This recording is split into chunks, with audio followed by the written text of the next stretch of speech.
Hello, welcome to Taxonomy Online Mathematics. We have a question on the application of means friction. That is question 28 of NOV-DEC 2024 edition.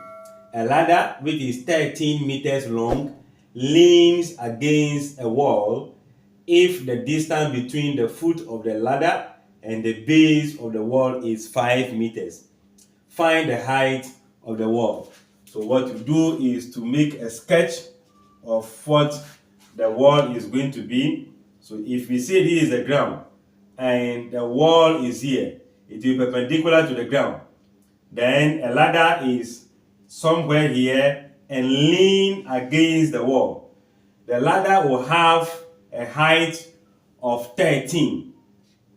So we can say this is the wall and this is the base of the wall, between the foot of the wall. So if I make a sketch of that, you can see the ladder will be here, the foot will be here, then the base will be here. So we have 5 meters and 13 meters. We are looking for the height. So this is just direct Pythagoras Theorem. So using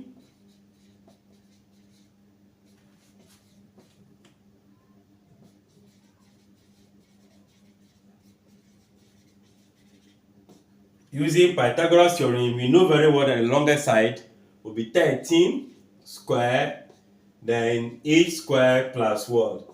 5 square.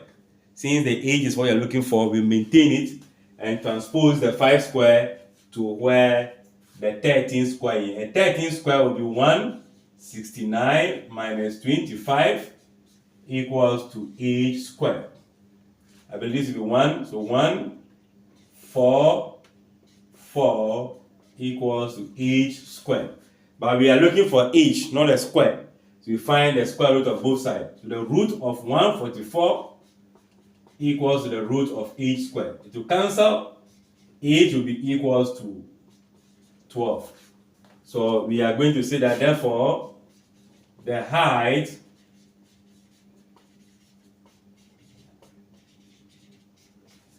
of the wall is going to be 12 meters, or 12 meters high. I guess we are on course. If you like, don't forget to subscribe, don't forget to leave a comment and share.